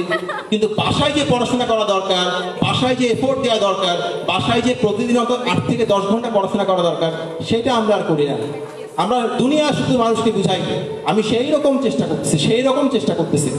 মানুষকে দেখানোটা ইম্পর্টেন্ট না, পড়াশোনা করাটা হচ্ছে ইম্পর্টেন্ট। সো বাসায় সময় দেন বেশি বেশি। আমি কিন্তু প্রচুর বাসায় পড়তাম, আমি কখনো গ্রুপে স্টাডি করতাম না, আমি কিচ্ছু করতাম না, আমি বাসায় পড়তাম, প্রচুর বাসায় পড়তাম। কোচিংয়ে রেগুলারলি যেতাম না। কোচিংয়ে ভর্তি হওয়ার প্রথম শর্ত হচ্ছে আপনাকে জানতে হবে আপনি প্রতিদিন কোচিংয়ে যাওয়ার কোনো দরকারই নেই। যে সাবজেক্টগুলো ক্লাস করার দরকার নাই, সেগুলো করতে যাওয়ার অর্থই হচ্ছে বান্ধবীদের সিঙ্গারা খাওয়াতে যাওয়া, কোনো কিছুই না। এই কাজটা করবেন। আচ্ছা, ভয়ের জিনিস কতটা ভয়ের উদাহরণ দিয়ে বলি। আমি যদি আপনাকে বলি, ভাই আপনি এখান থেকে জাম্প করেন, তাহলে পারবো, কোনো ব্যাপার না। আপনি কিন্তু জাম্প করেন না এখনো, বাট আপনার থিঙ্কিং হচ্ছে হ্যাঁ পারবো। আমি যদি আপনাকে ওখানে তুলে দিই, যদি বলি ভাই জাম্প করেন, আপনার প্রথম চিন্তা হবে পারবো না। আপনি কিন্তু জাম্প করেন না, আপনি বলবেন পারবো না। অর্থাৎ একটা জিনিসকে আমি যে চোখে দেখি, ওই জিনিসটা ঠিক ততটাই ভয়। আমাদের ফ্যামিলিতে কিছু লোক থাকে না যারা কখনোই বকে না, কিন্তু দেখলেই মনে হয় বকা খাবো। অর্থাৎ তার দিকে আমি কিভাবে তাকাচ্ছি। একটা ভয়ের জিনিস ঠিক ততটুকুই ভয়ের যতটা ভয়ের আমরা মনে করি। একটা মৌমাছি আছে, নাম হচ্ছে বাম্বল বি, বেশ মোটা সোটা ধরনের। তো বাম্বেল বি ফ্লাই করে, উড়ে। তো বাম্বেল বি কেন উড়ে, এটার কোনো ব্যাখ্যা বিজ্ঞানীদের ছিল না। কারণ বাম্বেল বিয়ের যে শারীরিক গঠন, সেই গঠন অনুযায়ী বাম্বেল বিয়ের উড়তে পারার কথা না। কোনো ফিজিক্সের সূত্র দিয়ে, কোনো মেকানিক্সের সূত্র দিয়ে বাম্বেল বির ফ্লাই করতে পারার কারণ বিজ্ঞানীরা ব্যাখ্যা করতে পারছিলেন না বহুদিন ধরে। পরে একটা ইন্টারন্যাশনাল কনফারেন্সে মাইকেল হ্যাকাবি নামে একজন বিজ্ঞানী, উনি দাঁড়িয়ে বললেন বাম্বেল বি কেন উড়তে পারে তার ব্যাখ্যা আমার কাছে আছে। সবাই তাকালো, এতদিন আমরা পারি নাই, সে পারছে, দেখি বলো। কথাটা খুব সুন্দর ছিল, খেয়াল করো। বলে বাম্বেল বি এর যে উড়তে পারার কথা না, এটা আমরা সবাই জানি, কিন্তু বাম্বেল বি নিজে জানে না। যদি সে একবার নিজে বুঝতে পারতো তার উড়তে পারার কথা না, সে আর উঠতে পারতো না।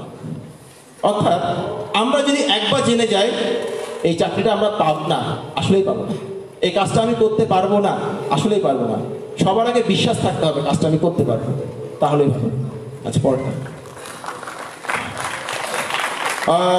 আমার অভিজ্ঞতা বলে ফেসবুকে অপদার্থের বন্ধু হওয়ার চাইতে জ্ঞানী ব্যক্তির ফলোয়ার হওয়াটা অনেক ভালো।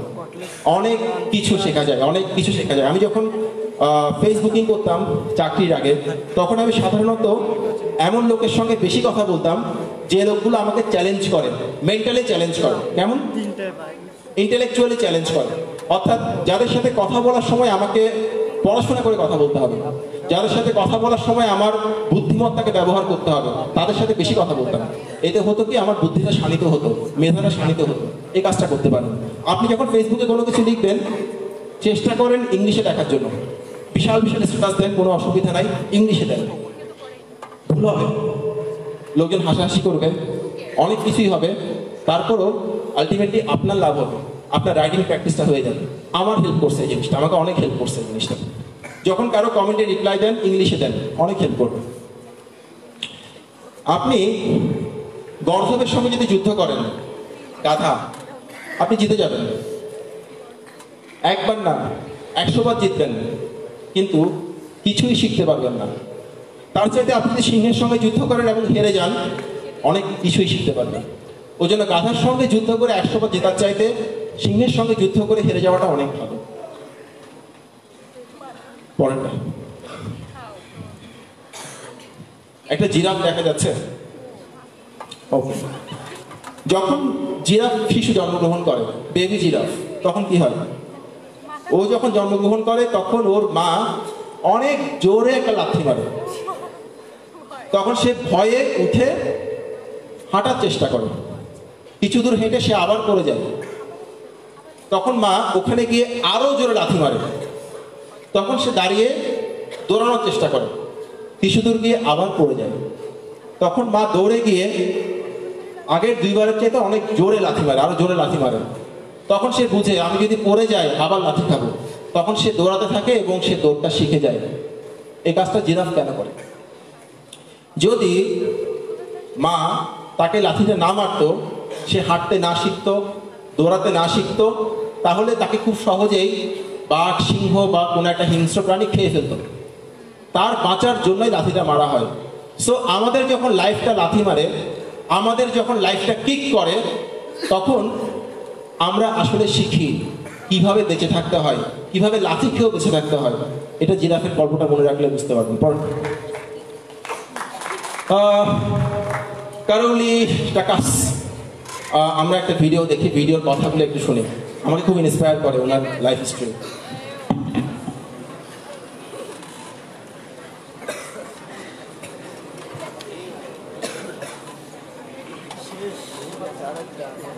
হার না মানা গল্প সিরিজের এই পর্বে আমরা এমন একজন মানুষকে নিয়ে হাজির হয়েছি যার কথা আপনারা হয়তো অনেকেই জানেন না।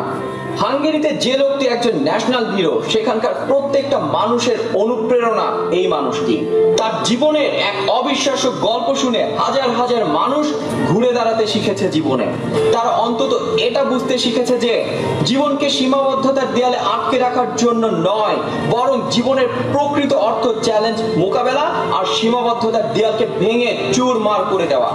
মূল গল্পে যাওয়ার আগে আপনারা যারা এখনো আমাদের চ্যানেল সাবস্ক্রাইব করেননি, তারা সাবস্ক্রাইব করে পাশের বেল আইকনটিতে ক্লিক করে ফেলুন। আসছি ইন্ট্রোর পর।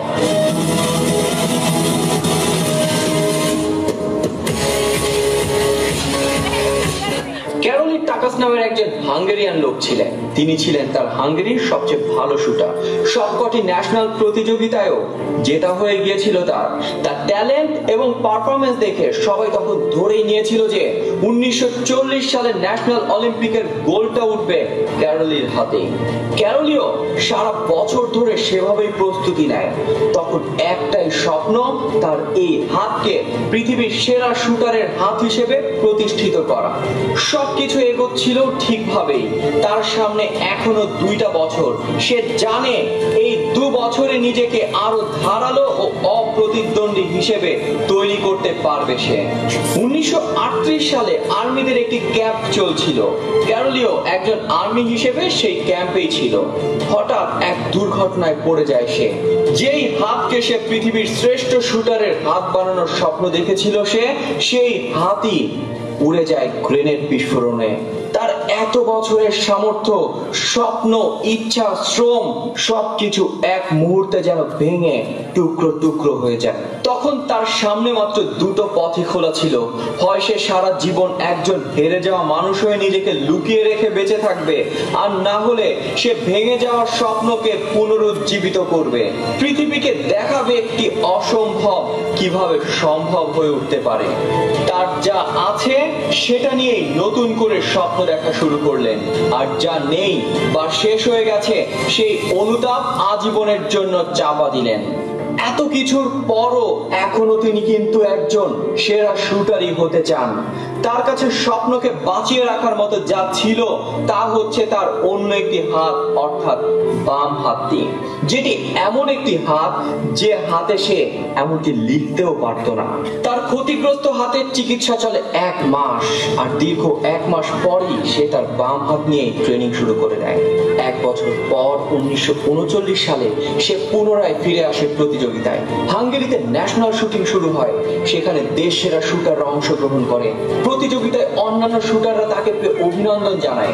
তারা ক্যারলিকে বাহবা দিল। এই হলো একজন রিয়েল খেলোয়াড়। তুমি এই অবস্থায়ও যে আমাদের অনুপ্রাণিত করতে এসেছো সেটা অভিনব। অসংখ্য ধন্যবাদ তোমাকে।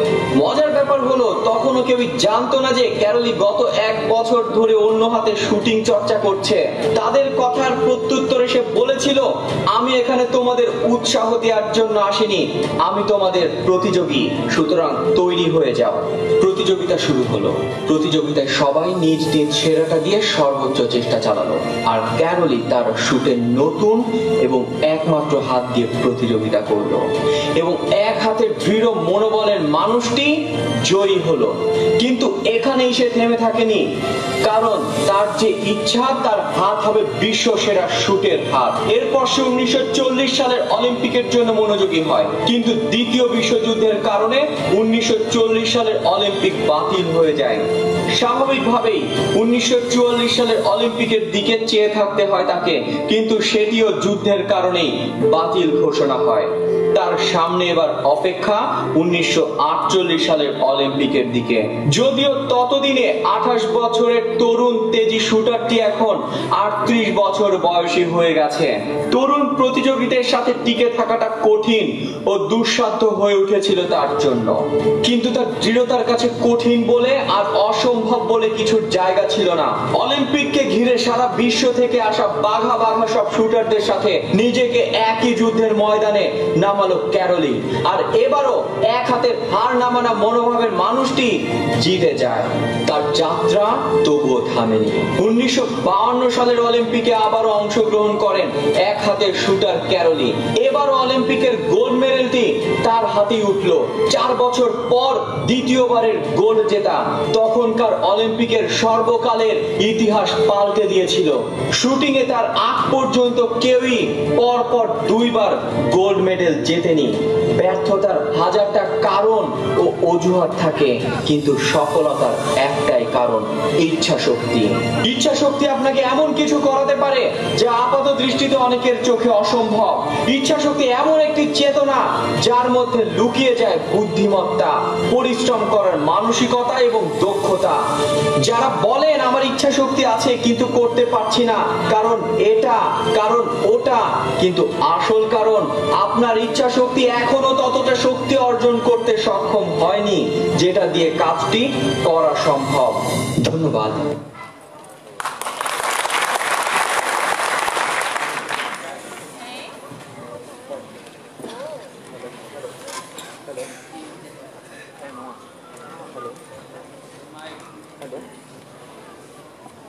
Hello, thank you. Eat that frog. ধরেন আমি আপনাকে 3টা ব্যাংক দিলাম, কল্পনা করুন 3টা ব্যাংক দিয়ে বললাম এই ব্যাংকগুলো তোমাকে খেয়ে ফেলতে হবে, জ্যান্ত, কাঁচা কাঁচা, খেতেই হবে, না খেলে তুমি বাঁচতে পারবে না। তো আপনি করলেন কি, ব্যাংকগুলোর দিকে তাকালেন, ব্যাংক খাইতে হবে কাঁচা কাঁচা, কি করব?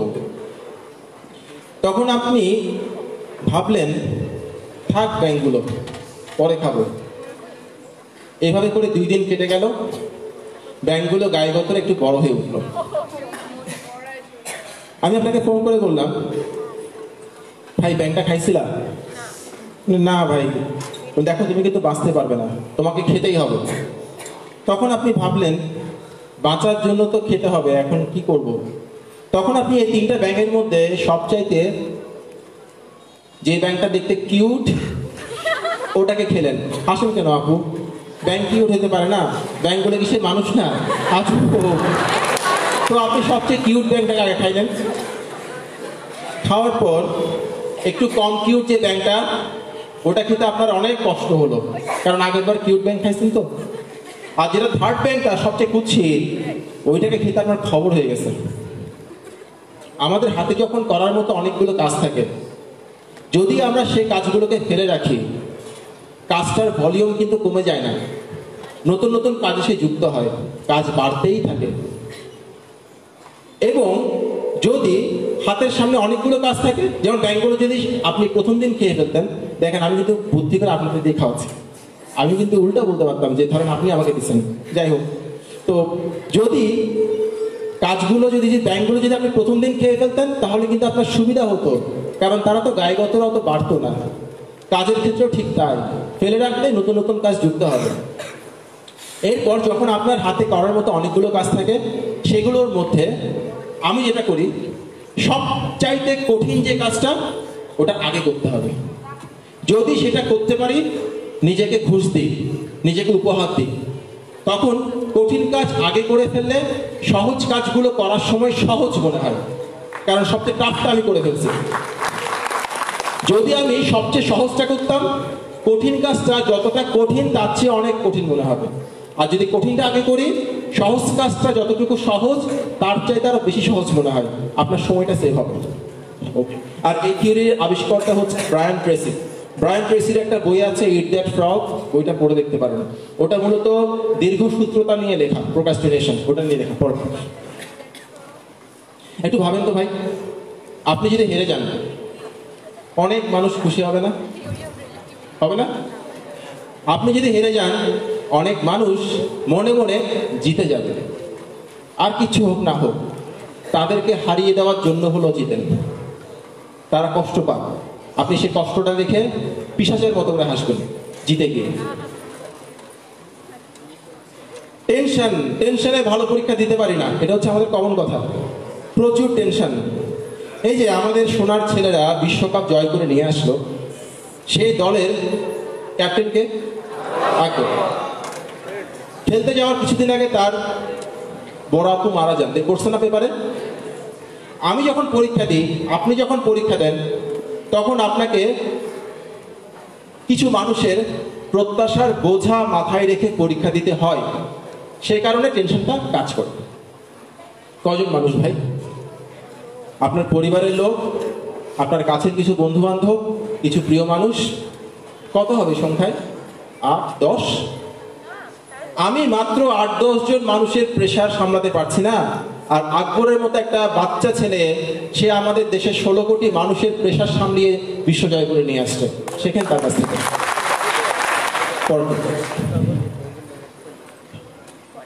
যারা আপনাকে ভালো বলে, ভালোবাসে, তাদের সাথে বেশি বেশি করে মিশেন। উদাহরণ দিয়ে বলি, মানুষ যখন আমাদের বলে তুমি এই কাজটা খুব ভালো করতে পারো, তখন কিন্তু আমরা এক ধরনের অনুপ্রাণিত হই, পরের বার কাজটা আরো ভালো করে করার চেষ্টা করি। ভালো কাজে প্রশংসা করতে হয়, না হলে ভালো কাজের উৎসাহটা আসে না। আমার এক আপু আছে, আপু পুডিং বানাইছে নতুন। দুলাভাই খেয়ে যেমনই লাগুক বলছে অনেক ভালো হয়েছে, অনেক ভালো হয়েছে। বিশ্বাস করেন এরপর থেকে আমার আপু প্রতিদিন পুডিং বানায়। এই পুডিং খাওয়াই খাওয়াই দুলাভাই লাইফ ফিল করে ফেলছে। আর আমার দুলাভাইকে আপু একদিন বলছে, তোমাকে তো হোয়াইট শার্টে সেরকম লাগে। এর পরদিন থেকে আমার দুলাভাই বিধবা, এভরিডে হোয়াইট শার্ট পরে, এভরিডে। অর্থাৎ যে আমাকে যে বিষয়টা ভালো বলে তার সাথে মিশলে এই কাজটা করার উৎসাহ বাড়ে। আর দুনিয়ায় কিছু মানুষ থাকে ভাই, ওরা কোনোদিন অ্যাপ্রিসিয়েট করতে পারে না, নেভার। একটা গল্প বলি, গল্পটা শিক্ষার বইতে পাইছিলাম। এক লোকের এক কুকুর ছিল, সেই কুকুরটা পানির উপর দিয়ে হাঁটতে পারত, দৌড়াতে পারত। তো সেই লোকটা তার বিভিন্ন বন্ধু বান্ধবকে দাওয়াত করে ওই কুকুরের অদ্ভুত ক্ষমতা দেখাতো। বন্ধু বান্ধব বলতো, ওয়াও তোর কুকুরটা এটা পারে, তার খুব ভালো লাগতো। তাদের এক ফ্রেন্ড সার্কেলের এক ফ্রেন্ড ছিল, যে ফ্রেন্ডটা জীবনেও কারো প্রশংসা করতো না, কখনোই না। তো একদিন সে ভাবলো আমি আমার বন্ধুকে দাওয়াত দিই, এই জিনিস দেখে তো অ্যাপ্রিসিয়েট করতে না পারার কোনো কারণ নাই, অ্যাপ্রিসিয়েট করতেই হবে তাকে। দাওয়াত দিল, দুপুরে খাওয়া দাওয়া শেষ করে বিকেলবেলা ওরা একটা পুকুরের সামনে বসছে দুই বন্ধু মিলে। তো পুকুরের উপরে একটা পাখি উঠছিল, ওই পাখিটা বন্ধু শুট করলো। শুট করার পর ওই কুকুরটা পানির উপর দিয়ে দৌড়ে গিয়ে পাখিটা মুখে নিয়ে চলে আসলো। সে দেখে তার বন্ধু কিছু বলে কিনা, কিছুই বলে না, নির্বিকার। তখন সে নিচ থেকে বলে, দোস্ত একটা কথা বলতাম। হ্যাঁ বল। তুই আমার কুকুরটাকে দেখছিস? হ্যাঁ দেখলাম তো। বলে না মানে আমার এই কুকুরটার মধ্যে অস্বাভাবিক কোনো কিছু দেখছিস?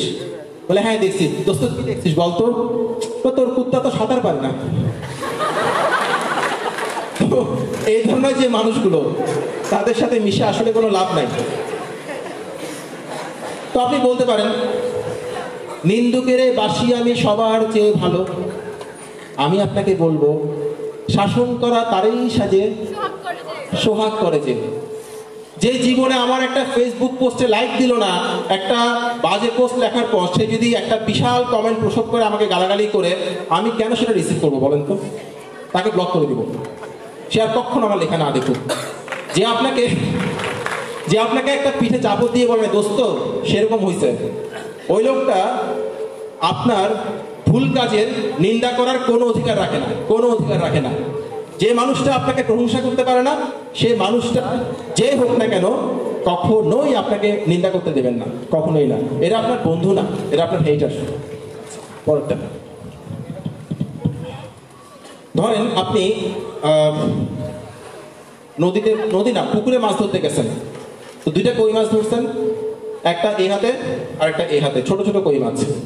বাসায় যাচ্ছেন, যাওয়ার সময় হঠাৎ খেয়াল করলেন পুকুরে একটা বড় বল মাছ আছে, বল মাছ। তো সেই বল মাছটা যদি আপনি ধরেন, তাহলে একটাই পদ্ধতি, আপনার হাতের কই মাছগুলোকে ছেড়ে দিতে হবে।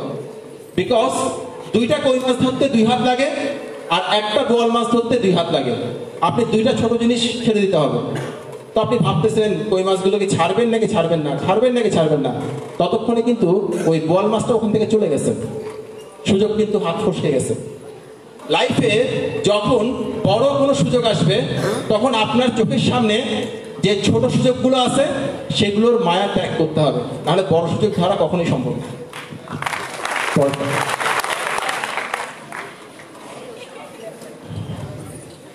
আমি খুব লেজি পার্সোনালি, এবং লেজি বিধায় আমি একটা কাজ করার সময় এমনভাবে করি যাতে এই কাজটা দ্বিতীয়বার করতে না হয়। যখন আমি বিসিএস এর জন্য প্রিপারেশন নিচ্ছিলাম, তখন আমি দেখলাম যে আল্লাহ তাআলা দুনিয়ায় এর চেয়ে বিশ্রী জিনিস আর নাই, এত বিশ্রী পড়াশোনা আর নাই, খুবই বিরক্তিকর একটা সিলেবাস। তখন আমি নিজেকে বলতাম যে বাপ্পি, তুমি যদি ঠিক মতো পড়াশোনা না করো, এই পরীক্ষা তোমাকে আরেকবার দিতে হবে। ওই ভয় আমি পড়াশোনা করতাম। যদিও আমরা 31তম বিসিএসটা দিচ্ছি, বিকজ আমাদের রেজাল্ট বের হয় নাই, আমরা রিটার্ন পরীক্ষাটা দিচ্ছি, ভাইভাটা আমি আর দিই না, যেহেতু রেজাল্ট পেয়ে গেছি। তো কিন্তু আপনি যখন পড়বেন তখন এমনভাবে পড়বেন যাতে এই বিরক্তিকর পড়াটা আপনাকে বারবার করতে না হয়। সেই কারণে প্রথমবার যতটুকু এফোর্ট দেওয়া দরকার ততটুকু এফোর্ট দিতে হবে।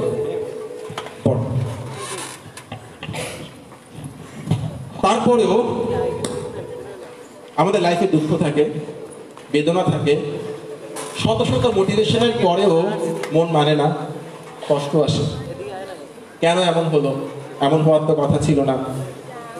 আমার সাথেই কেন এমন হলো? আমি তো দুনিয়ায় কখনো কারো খারাপ চাই নাই, আমার সাথে কেন খারাপ হয়?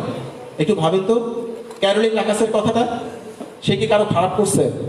তার হাতটাই উড়ে গেল, যে হাত দিয়ে সে শুটিং করতো, তাও ডান হাত, সেটাই উড়ে গেল। এই জন্য পৃথিবীতে অনেকগুলো কাজ থাকে যে কাজগুলোর কোনো ব্যাখ্যা পাওয়া যায় না, কিন্তু যে কাজগুলোর পেছনে মঙ্গল লুকানো থাকে।